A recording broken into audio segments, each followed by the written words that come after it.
Hi everyone, welcome back to our online study group. As you all know that we have started our syllabus and near about we have completed it half. आगे बढ़ने से पहले मैं आप लोगों से एक इम्पोर्टेंट बात करना चाहूँगा कि आप सभी को पता है कि जिस one day after it will be our republic day. मैं जानता हूँ कि ये जो आने वाले एक दो दिन हैं हर एक के मन में हिंदुस्तान ही हिंदुस्तान गूंजता है. बट मैं क्यों बात करना चाहता हूँ इस टॉपिक में, मैं पहले उसके बारे में थोड़ा सा डिस्कशन कर लेता हूँ. आप लोगों ने ये नोटिस किया होगा कि रिपब्लिक डे हो चाहे इंडिपेंडेंस डे हो, हम सारे लोग छोटे छोटे फ्लैग्स लेकर के, जो हमारा नेशनल फ्लैग है उसको लेकर के हम इस फेस्टिवल्स को सेलिब्रेट करते हैं, इन फेस्टिवल्स को, चाहे वो रिपब्लिक डे हो चाहे वो इंडिपेंडेंस डे हो. बट प्रॉब्लम आती है कि हमने सेलिब्रेट करने के बाद आप लोग मोस्टली देखते होंगे कि ये नेशनल फ्लैग जो हमारे लिए सबसे ज़्यादा इम्पोर्टेंट है, अगर मेरी माने तो तन मन धन से पहले आता है जन गण मन. क्योंकि कहा जाता है जिस देश की मैया गंगा है वहाँ के हर खून में तिरंगा है.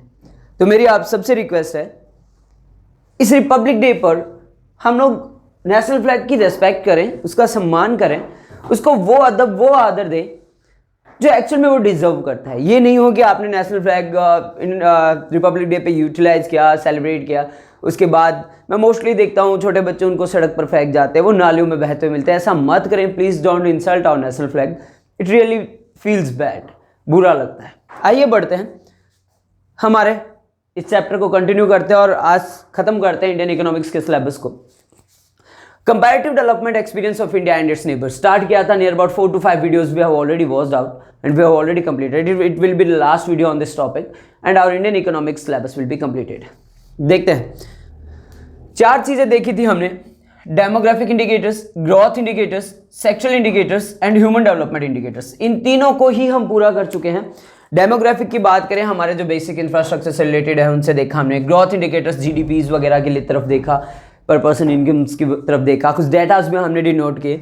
सेक्टरल इंडिकेटर्स की तरफ देखा. 3 तरीके के सेक्टर्स की बात करी थी अपने: primary, secondary and tertiary sector. Primary में हमारा एग्रीकल्चर डिपार्टमेंट था, सेकेंडरी में हमने इंडस्ट्रियल डिपार्टमेंट को देखा और टर्सरी में हमने देखा सर्विस सेक्टर को. आइए बढ़ते हैं हमारे आज के लास्ट टॉपिक और इस चैप्टर के इस सिलेबस के लास्ट टॉपिक की तरफ में, ह्यूमन डेवलपमेंट इंडिकेटर्स. काफ़ी सारे टॉपिक्स आते हैं ह्यूमन डेवलपमेंट इंडिकेटर्स में. लिटरेसी रेट आता है, बर्थ रेट आता है, पर कैपिटा इनकम आता है, पर पर्सन एक्सपेंडिचर्स आते हैं, उन सारी चीज़ों को. लेकिन हमें यहाँ पे कंपैरेटिव टॉपिक चाहिए तो हम ज़्यादा टाइम स्पेंड नहीं करेंगे इस पर, या ज़्यादा टाइम वेस्ट नहीं करेंगे. क्यों नहीं करेंगे? क्योंकि इसके बारे में बता देता हूँ कि हमारा जो क्वेश्चन रहेगा वो तीनों देशों के साथ में कंपैरिजन को लेकर रहेगा. अगर बात की जाए इंडिया, पाकिस्तान और चाइना को लेकर के, तो हमें सिर्फ इन तीनों का कंपैरिजन दिखाना है.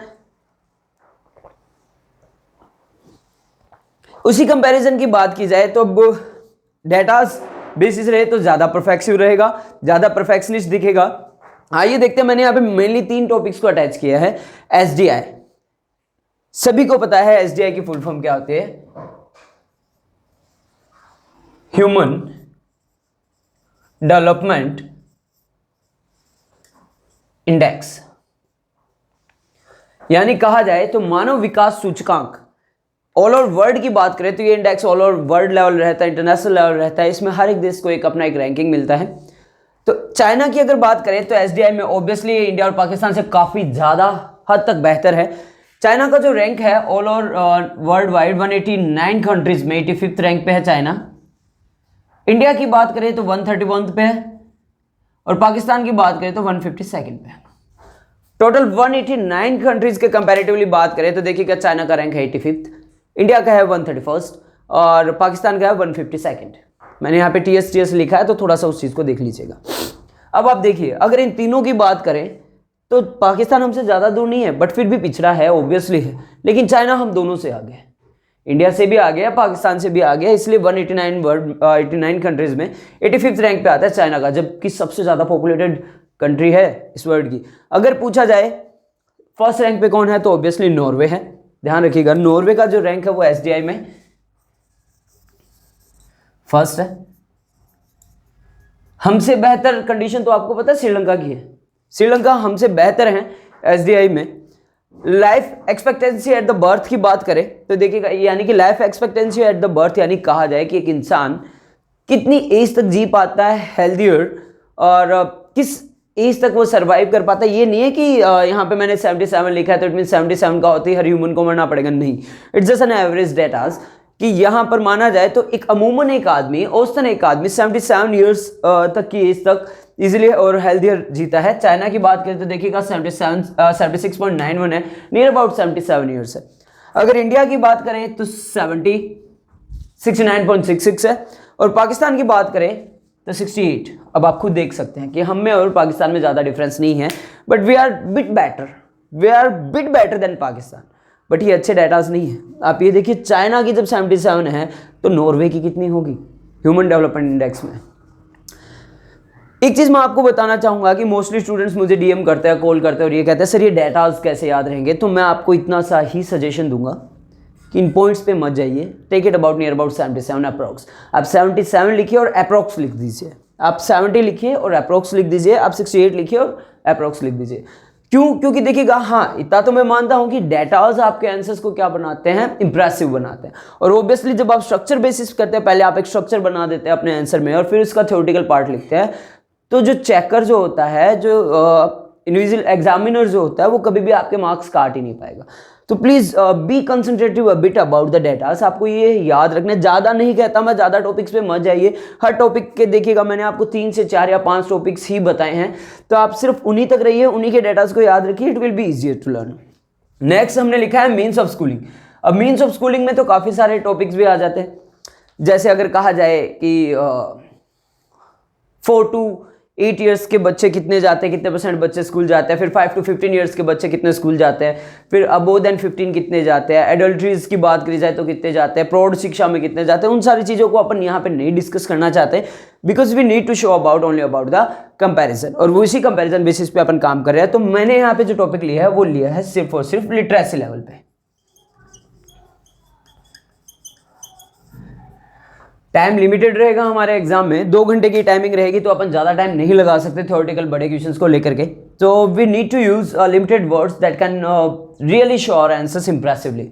मीन्स ऑफ लेवल यानी लिटरेसी लेवल की बात की जाए तो पाकिस्तान का लिटरेसी लेवल देखिए 62.30, चाइना का देखें तो ऑब्वियसली काफी ज्यादा है 96.80%, दैट्स रियली ऑसम डेटास। और इंडिया की बात करें, we are bit far to have the maximum 100% literacy level, अभी भी हम कोसों दूर खड़े हैं 100% लिटरेसी लेवल की तरफ। इंडिया की बात की जाए तो 77.70% है, इनकी तरफ देखिए 62.30% है। जो बातें बड़ी बड़ी करते हैं, लेकिन एक्चुअल में लिटरेसी लेवल की बात की जाए तो जिन्हें वॉवल्स या कॉन्सोनेंट या साउंड्स का या जिन्हें लेटर्स तक का नॉलेज नहीं हो, और ये बात करते हैं दुनिया हिला देने की।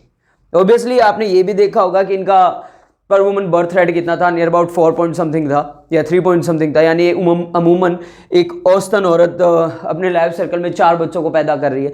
तो इनका काम सिर्फ और सिर्फ तादाद बढ़ाने का है, तो ज़्यादा मैटर नहीं करता।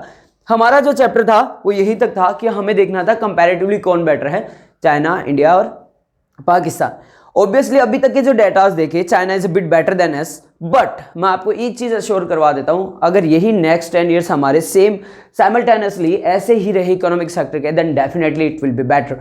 और कन्फर्मली ये होगा कि हम चाइना को काफ़ी पीछे छोड़ चुके होंगे। हमारा इकोनॉमिक लेवल बढ़ रहा है, हमारा ग्रोथ लेवल बढ़ रहा है, हमारा पर पर्सन इनकम बढ़ रहा है, हम डेवलपमेंट इंडेक्स की तरफ बढ़ते चले जा रहे हैं। ठीक है, हाँ अभी काफ़ी दूर खड़े हैं, लेकिन डेफिनेटली 10 ईयर्स लगेंगे, क्योंकि पिछले आज़ादी के 50 सालों की बात की जाए, आज़ादी के बाद के 50 सालों की बात की जाए, तो हम इतने पिछड़े थे कि जल्दी से उनसे उभर पाना it's not easy task. Time लगेगा अच्छी चीज़ों को होने में, बिकॉज ऐसा कहा जाता है it always take times to happening for happening good things. तो अच्छी चीज़ों को होने में वक्त लगेगा, अच्छे दिन भी आएंगे, मोदी जी कहा करते थे और ऑब्वियसली कहा करते हैं, ऑब्वियसली आएंगे। तो आपको जो ध्यान रखना है, आपको अपने स्टडीज़ की तरफ कंसंट्रेट करना है, अपने हेल्थ की तरफ कंसंट्रेट करना है। हमेशा ध्यान रखिएगा, एक देश तभी तरक्की कर पाता है जब हम खुद सुधरते हैं। First improve in yourself, then look at others. अगर आप करप्शन की तरफ बढ़ रहे हैं तो आप दूसरों में ये सुधार देख ही नहीं सकते। हम कैंडल मार्च कर देते हैं, है ना, झगड़ा कहीं हो रहा है, हम देख कर निकल जाते हैं कि भाई हमें क्या। इमेजिन करिए वही चीज़ें इनकेस कभी आपके फैमिली के साथ हो, खुदा ना करे ऐसा हो, तो लोग भी देख के यही करेंगे, वीडियोस बनाएंगे कि भाई हमें क्या, है ना। मोस्टली मैं चीज़ें देखता हूँ कि यहाँ पर जो पेट एनिमल्स है, स्ट्रीट एनिमल्स है, उनकी कोई केयर नहीं होती, कभी भी केयर नहीं होती। तो अभी कभी भी ऐसा मत करें, बी रिस्पॉन्सिबल एट फर्स्ट, पहले खुद रिस्पॉन्सिबल बनिए ताकि कंपैरेटिवली आप दूसरों को ये मैसेज दे सकें कि हाँ भाई आई एम डूइंग गुड, तो एटलीस्ट लोग आपको देखेंगे तो obviously they will get impressive और they will get a better impression on them just because of you. तो मैं यहीं तक रखना चाहूँगा इस क्लास को। मिलते हैं नेक्स्ट क्लास में। ये यहीं तक था। हमारा इंडियन इकोनॉमिक्स का सिलेबस पूरा होता है। ध्यान रखिएगा कंपैरेटिवली आपको क्वेश्चन 101% मिलेगा आपके एग्जाम में। So keep concentrated, stay safe, stay at home and keep updated your syllabus. I am with you. Have a great day. Thanks a lot and don't forget to subscribe, like, comment and share. Thanks a lot.